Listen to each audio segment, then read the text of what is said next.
Hello प्रिय छात्रों, मैं हूं कृपाल।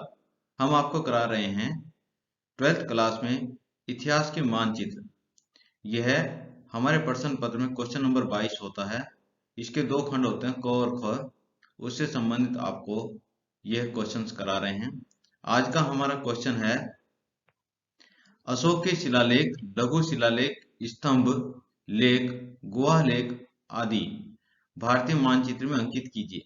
वहां पर आपके सामने क्वेश्चन आएगा, कोई भी 5 स्थल भरवाने के लिए कहे जाएंगे कि निम्नलिखित 5 स्थलों को आप भारतीय मानचित्र में अंकित कीजिए। तो इस प्रकार से क्वेश्चन आएगा, या ऐसा बोले आपको क्वेश्चन इस तरह से दिया जाएगा कि अशोक के 5 शिलालेख लिखिए। तो उसमें क्या होगा कि आप कोई भी 5 स्थल अशोक के जो शिलालेख हैं वो भर देंगे मानचित्र में। मोस्ट इम्पोर्टेंट क्वेश्चन है ये, और हर बार पूछा जाता है, और बहुत ही आसानी से आप 10 अंक प्राप्त कर सकते हैं। बहुत कम समय में आप 10 अंक प्राप्त कर सकते हैं। और इस जैसे कि जो मानचित्र होता है, मानचित्र में आप पूरे में से पूरे अंक प्राप्त कर सकते हैं, 10 में से 10 अंक भी प्राप्त कर सकते हैं। इस प्रकार से यह जो मानचित्र है, आपकी जो परसेंटेज है उसको बढ़ाने में बहुत ही महत्वपूर्ण रहेगा।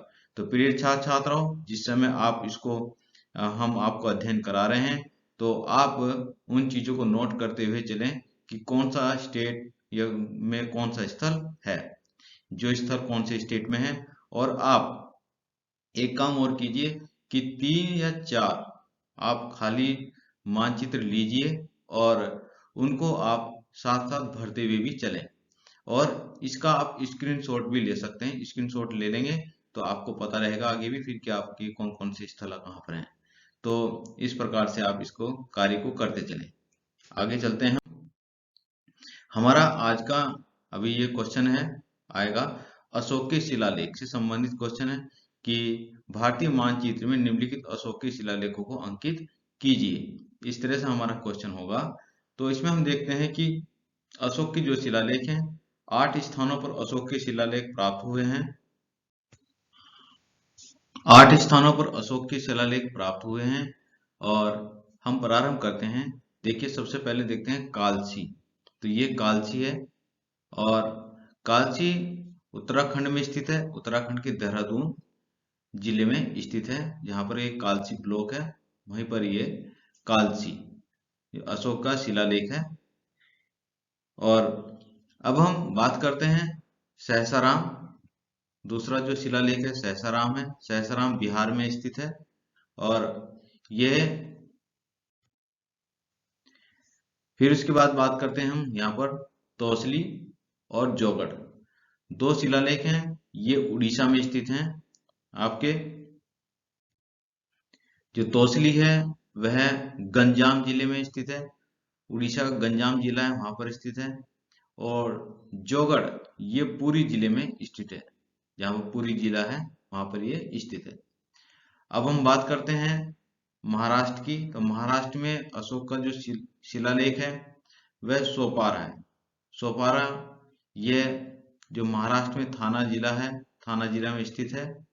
और फिर इसके बाद बात करते हैं गिरनार। गिरनार गुजरात में है, और गुजरात के जूनागढ़ जिले में स्थित है। गुजरात के जूनागढ़ जिले में गिरनार स्थित है। तो ये हो गया। फिर हम बात करते हैं जो वर्तमान में भारत में स्थल नहीं है, और अशोक का शिलालेख थे वहां पर। तो मानसेरा है, ये मानसेरा अफगानिस्तान में है, स्थित है। और शहबाजगढ़ी ये भी जो है अफगानिस्तान से लगती हुई सीमा है। हम ये कहेंगे कि पेशावर, पाकिस्तान के पेशावर के उत्तर में स्थित है शहबाजगढ़ी। ये इस प्रकार से यहाँ पर अशोक के 8 शिलालेख थे। और जो रुमनदेही है, ये लघु शिलालेख है जो मध्य प्रदेश में स्थित है। इस प्रकार से अशोक के ये 8 शिलालेख हैं, बहुत महत्वपूर्ण हैं। सभी परीक्षाओं में जितने भी आपकी जो इतिहास से संबंधित जो परीक्षा होगी आपकी, उसमें क्वेश्चन नंबर 22 होगा, उसमें आने की इसकी पूरी पूरी संभावना है। आप इसको 2-3 बार रिवीजन करें। बहुत आसान है। कालसी कहाँ है? उत्तराखंड में, उत्तराखंड के देहरादून डिस्ट्रिक्ट में। आप एरो देखिए कहाँ पर है। सहसाराम कहाँ पर है? बिहार है। देखिए आप मानचित्र में देख सकते हैं कि बिहार की ओर इसमें एरो लगा है। फिर आप बात करेंगे, हम करेंगे तोसली की और जोगड़ की। तोसली और जोगड़ देखिए आप, ये उड़ीसा स्टेट है, ये राज्य का नाम उड़ीसा है। और जोगड़ पुरी में है, पुरी जो जिला है वहां पर स्थित है। और तोसली जो गंजाम में है। इसी प्रकार से फिर आप महाराष्ट्र में आ जाइए, ये महाराष्ट्र है।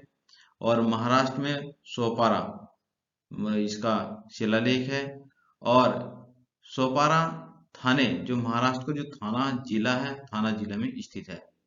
इसी प्रकार से हम फिर गुजरात में पहुंचते हैं। तो गुजरात में आए तो यहाँ पर जो गिरनार जो शिलालेख है वह जूनागढ़ में स्थित है। और उसके बाद हम बात करते हैं मानसेरा की। मानसेरा अफगानिस्तान में स्थित है, अफगानिस्तान की सीमा पर है। और इसी प्रकार से शहबाजगढ़ी भी अफगानिस्तान से लगता हुआ है और पेशावर के उत्तर में स्थित है।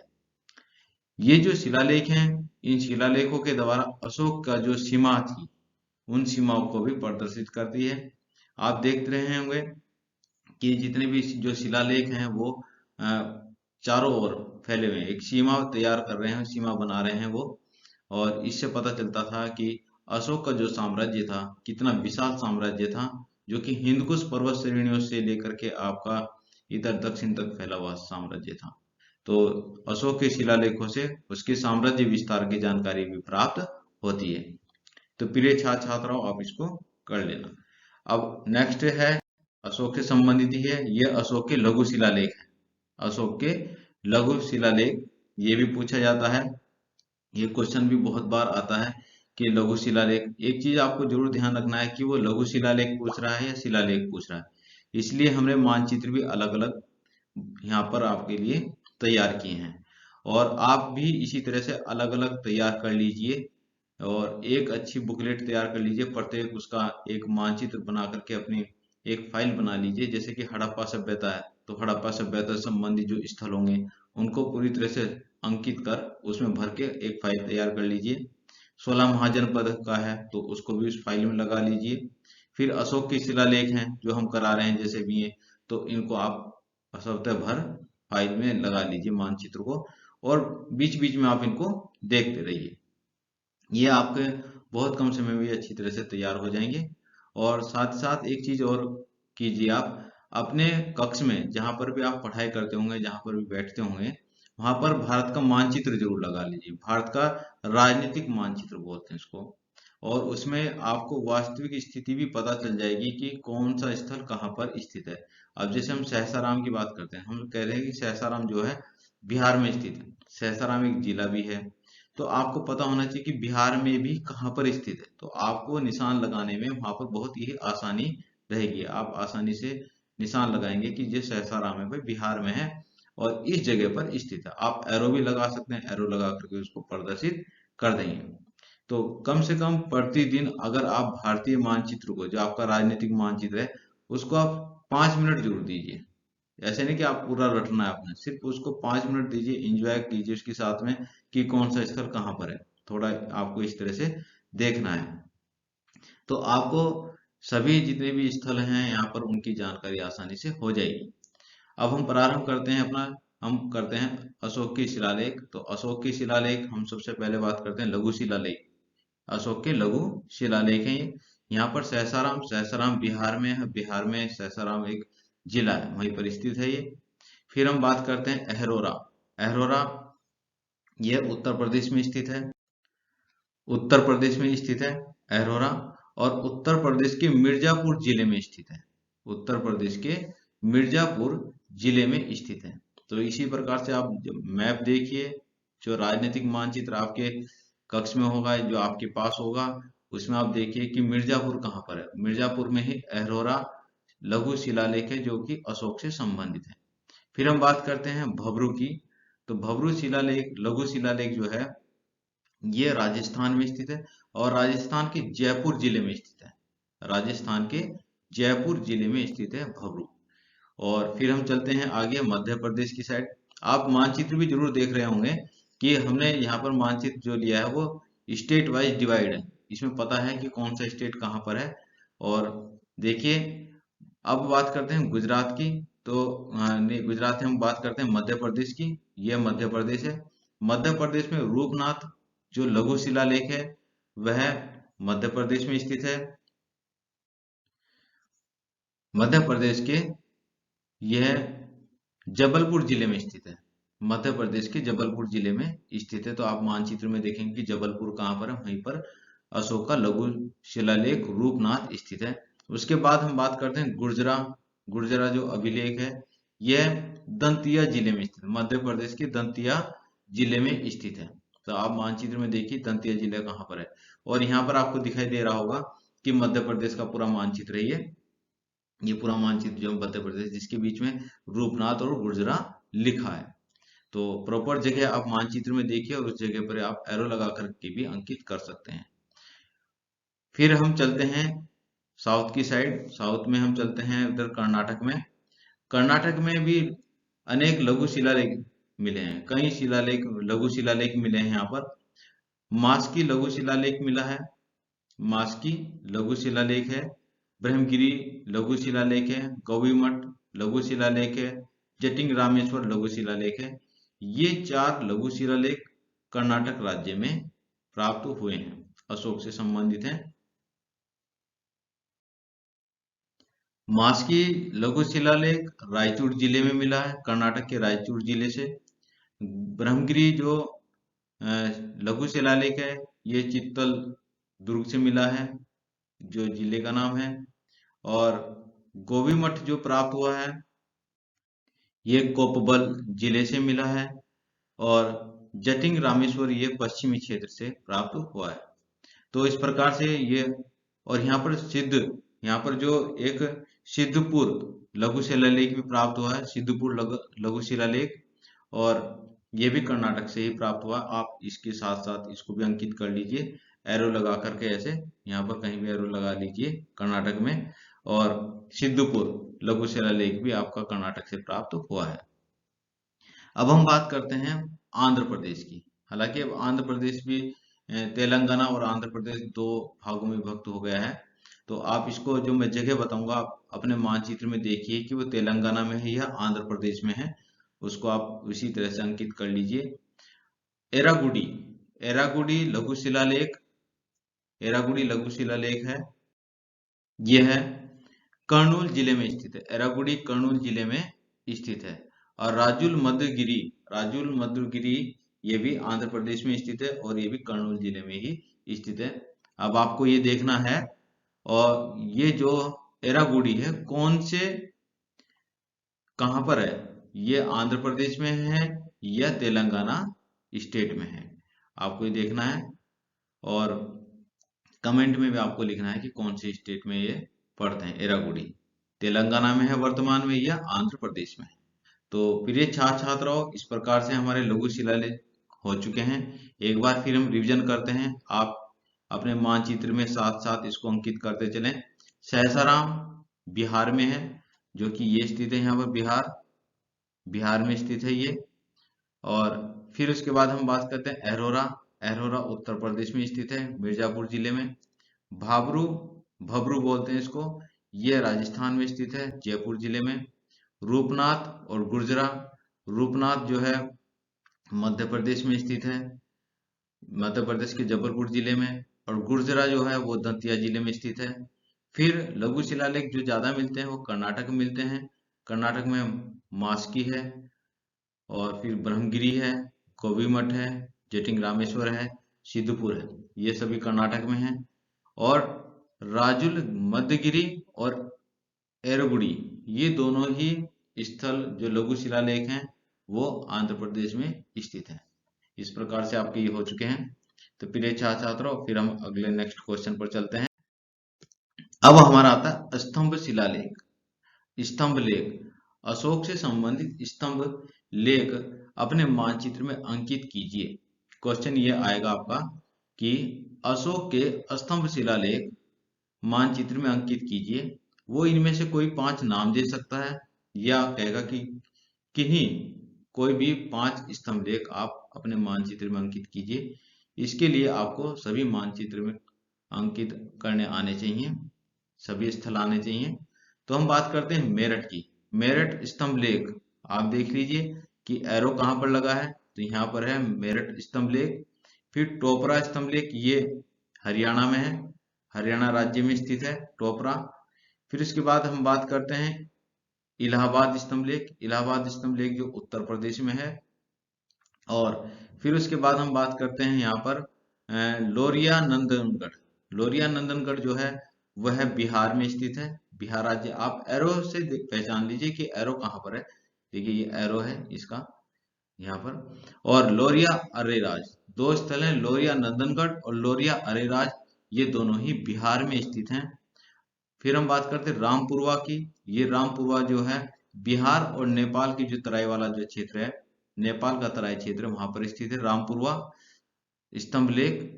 और इसी के साथ साथ दो स्तंभ लेक और हैं यहाँ पर दिखाई दे रहे हैं हमें, निगलवा और रुमनदेई, निगलवा और रुमनदेई, ये दोनों स्थल भी नेपाल की तराई में स्थित हैं, जो कि उत्तर प्रदेश और बिहार से लगता हुआ क्षेत्र है।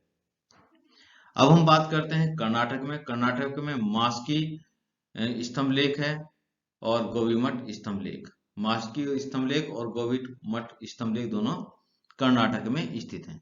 ये जो क्षेत्र है कर्नाटक का है, आप इसमें देख लीजिए जहां पर मास्की और गोवीमठ लिखा हुआ है, जो स्टेट की बाउंड्री बनी हुई है, ये कर्नाटक स्टेट की बाउंड्री बनी हुई है। तो इस प्रकार से ये हमारे स्तंभ लेक थे, अशोक के स्तंभ लेक। एक बार फिर इनको रिविजन कर लेते हैं, रिवाइज करते हैं। मेरठ कहाँ पर है, उत्तर प्रदेश में, उत्तर प्रदेश में किस जगह पर है, देखिए ये छोटा सा जो दिल्ली दिखाई दे रहा है, दिल्ली के आसपास एरो एरो जहां पर लगा है ना, इसके पास में मेरठ है यहाँ पर, तो इसको आप देख लीजिए। फिर उसके बाद आते हैं टोपरा, टोपरा बिहार में स्थित है, सॉरी हरियाणा में, हरियाणा में, ये हरियाणा है, हरियाणा में स्थित है। तो टोपरा हरियाणा में स्थित है, टोपरा ये। फिर इसके बाद हम बात करते हैं इलाहाबाद की, तो इलाहाबाद उत्तर प्रदेश में स्थित है, एरो देखिए लगा हुआ है, एरो यहाँ पर स्थित है ये। फिर हम लोरिया नंदनगढ़ और लोरिया अरेराज, ये दोनों बिहार में स्थित हैं, जैसे कि एरो लगा हुआ है, एरो के हिसाब से आप समझ लीजिए इसको। रामपुरवा जो है वो नेपाल की तराई में है, और निगिलवा और रुमनदेई ये भी नेपाल की तराई में स्तंभ लेख हैं। फिर हम चलते हैं साउथ इंडिया की ओर, दक्षिण भारत में मास्की है, ये कर्नाटक में स्थित है, गोबी मठ भी कर्नाटक में स्थित है। तो इस प्रकार से हमारे स्तंभ लेख भी हो जाते हैं। प्रिय छात्राओं, आप अपने मानचित्र में इसको साथ साथ भरते चलें और इसका स्क्रीनशॉट भी आप ले लें, ताकि आपको आगे मानचित्र भरने में सहायता प्राप्त हो। आगे यहाँ पर कुछ गुहा लेख प्राप्त हुए हैं, बराबर की जो पहाड़ियां थी जो बिहार में स्थित हैं, बराबर की पहाड़ियां कहाँ पर स्थित हैं, बिहार में स्थित हैं। और बिहार में यहाँ पर कुछ जो गुहा लेख तैयार किए गए हैं, कुछ गुफाएं तैयार की गई हैं, कुछ गुफाएं दान दी गई थी मौर्य शासकों के द्वारा, तो उनके बारे में भी यहाँ पर लिखा गया है। तो गुहा लेख प्राप्त हुए हैं। अब वहां पर बराबर की जो पहाड़ियां थी, वहां पर जो गुहा प्राप्त हुई हैं, गुफाएं बनाई गई हैं, वहां पर सुरामा गुहा और विश्व झोपड़ी गुफा और कर्ण चौपड़ी गुफा, ये यहाँ पर प्राप्त हुई हैं। और इन्हीं पर यहाँ पर गुहा लेख भी मिले हैं। लोमस ऋषि गुफा, वो भी यहीं पर प्राप्त हुई है। प्रिय छात्रों, ये क्वेश्चन जो है जीके के क्वेश्चन भी है, अगर आप इस तरह से स्टडी करेंगे तो आपको बहुत ही आसानी तरीके से ये सब चीजें याद हो जाएंगी। आप स्टडी करते हुए मानचित्र जरूर अपने पास रखिए, और जहां कहीं भी आपको स्थल से संबंधित कोई जानकारी होती है तो आप उस स्थल को एक बार मानचित्र में जरूर देखिए। इससे आपके पास जो ज्ञान होगा वो स्थायी ज्ञान प्राप्त हो जाएगा, रटने वाला ज्ञान नहीं रहेगा, वो स्थायी ज्ञान हो जाएगा। जैसे कि बराबर की गुफाएं, तो आप एक बार अपने मानचित्र में देख लीजिए कि बिहार कहाँ पर है, बिहार में बराबर कहाँ पर है।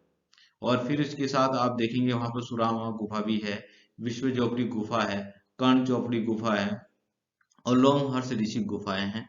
ये आपको स्थायी रूप से याद हो जाएंगी। जब कभी भी अगर बराबर का वर्णन आए, बराबर की गुफाओं का नाम आए, तो जरूर आपको ये नाम भी याद आएंगे कि लोमस ऋषि गुफा भी यहीं पर है, सुरामा गुफा भी वहीं पर है, विश्व चौपड़ी गुफा भी है और कर्ण चौपड़ी गुफा भी है। बाकी किस किस ने बनवाई, किस किस को दान दी, ये फिर आगे लंबा विस्तृत रूप से अध्ययन करने का विषय है।